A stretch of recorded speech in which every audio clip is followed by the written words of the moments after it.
हरे कृष्णा।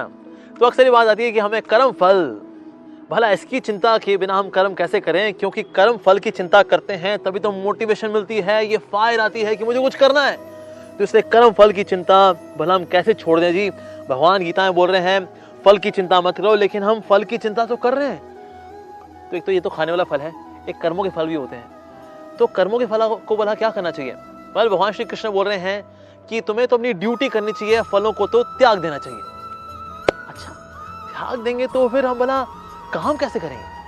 मैं आपको दो एग्जांपल देता हूं। एक है राहुल, एक है बबलू। बबलू क्या करता है, सोचता है फल क्या मिलेगा, सफल होऊंगा विफल होऊंगा, विफल होऊंगा सफल होऊंगा, सफल होऊंगा विफल होऊंगा।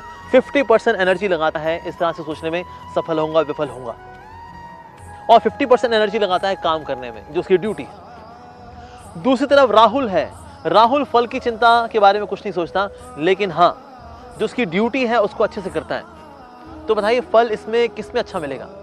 नो डाउट राहुल को ज्यादा अच्छा फल मिलेगा, क्योंकि उसने 100% एनर्जी लगाई है अपनी ड्यूटी को पूरा करने में, फल के बारे में वो नहीं सोच रहा। On the other hand Bablu अपनी 50% एनर्जी लगाता है फल के बारे में सोचने में कि क्या होगा क्या होगा, सफलता असफलता, यश अपयश, फायदा नुकसान, और 50% एनर्जी लगाता है काम करने में। So no doubt Rahul will be more successful. तो भगवान जो बोल रहे हैं गीता के अंदर कि फल की इच्छा मत करो, इसका मतलब ये नहीं कि आपको फल नहीं मिलेगा, फल और अच्छा मिलेगा। साथ ही हम जब काम करते हैं we should do it as a sense of duty, जैसे भगवान कृष्ण गीता में कह रहे हैं। जब हम ड्यूटीफुली काम करते हैं तो होता क्या है, हमें ज्यादा सिंसेरिटी होती है, डेडिकेशन होती है। क्यों भाई? कभी कभी काम करने मजा नहीं भी आता, नौकरी कर रहे हैं, well it's the same job man, routine job, it's a cyclic job, हर रोज वो सेम काम कर रहे हैं, well life is so monotonous you know, so change the job. फिर कुछ समय बाद फिर वहां बोर हो गए, फिर change the job, change the job, change the job. क्योंकि मेरा मजा आना चाहिए यार, मजा आना चाहिए, काम करे ना मजा आना चाहिए रे। पर हम जब काम करते हैं ना वो हमें ड्यूटी की भावना से करना होता है, मजे के लिए नहीं करना होता।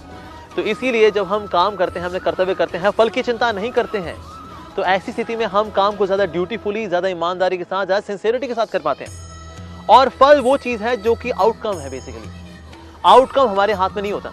एक बच्चा बहुत ही अच्छे से पढ़ करके जाए, उसने पेपर भी दिया, लेकिन पेपर चेक करने वाला था, घर में लड़ाई करके आया अपनी वाइफ के साथ, समझते क्या मेरे को अपने आप को, और गुस्से में इसके कटर पटर सब काट-फूट दिए बेचारे के नंबर। अब ये तो उसके हाथ में नहीं था ना कि वो टीचर जी जो है, जो चेक करने वाले हैं, वो अपनी बीवी से झगड़ के नहीं आएंगे। कुछ भी हो सकता है, ये तो एक छोटा सा एग्जाम्पल था, लेकिन वैसे लाइफ में आउटकम क्या होने वाला है वी डू नॉट नो। तो जो चीज मेरे बस में ही नहीं है उसके बारे में सोच सोच करके क्यों मैं मगजमारी, अपनी बुद्धि खराब कर रहा हूँ, अपनी मन की शांति खराब कर रहा हूँ? मेरे हाथ में है क्या? मेरे हाथ में तो सिर्फ मेरे कर्तव्य है। तो इसलिए भगवान गीता के अंदर कह रहे हैं कि फल की चिंता मत करो। लेकिन एक और चीज होती है, एक होता है गोल, यानी कि आपका लक्ष्य क्या है, और एक होता है फल, यानी कि आपको क्या मिला, रिजल्ट क्या उसका।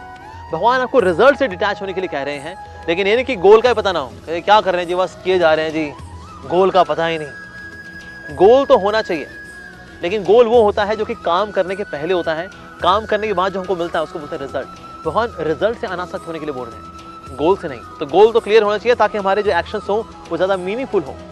तो गोल तो क्लियर होना चाहिए, लेकिन रिजल्ट से अटैच नहीं होना चाहिए कि हो सकता है इस बार सफलता मिले, हो सकता ना भी मिले, लेकिन फिर भी डेडिकेशन के साथ लगे रहना। और सबसे ऊंची जो मोटिवेशन है काम करने की, more than duty, is love. जैसे कि भगवान के भक्त भगवान की सेवा करते हैं निस्वार्थ भाव से, उनको कुछ नहीं मिलता हालांकि in terms of financial gain या मंडेन प्रॉफिटियरिंग, कुछ नहीं मिलता। तो वो भला इतनी मेहनत क्यों करते हैं भगवान की सेवा में? सुबह जल्दी उठ भी जाते हैं, अपनी जप साधना भी करते हैं, समाज की सेवा भी कर रहे हैं, उनकी काउंसलिंग भी कर रहे हैं, उनको एजुकेशन भी दे रहे हैं, दिन रात एक करके सेवा कर रहे हैं, लेकिन सर आपको कुछ मिलना तो है नहीं, तो फिर आप भला ये क्यों कर रहे हैं? तो भगवान के भक्त काम करते हैं प्रेम की भावना के साथ। So love is the top most inspiration to work for a higher purpose. तो इसीलिए इस प्रकार से जो भगवान का गीता का ज्ञान है कि फल की इच्छा मत करो, कि हमारे भले के लिए है, ज्यादा अच्छा फल मिलेगा। अच्छा फल का करना क्या है, फिर खा लेंगे उसको, वेल उस फल को भगवान को अर्पित करेंगे। अच्छा भगवान को अर्पित कर देंगे क्या? तो भगवान इस फल का क्या करेंगे? भगवान उसकी फ्रूट चाट खाएंगे? वेल भगवान उसकी फ्रूट चाट नहीं खाने वाले, ना उसको फ्रिज में रखने वाले। भगवान उस फल को हमें वापस देते हैं एस प्रसादम।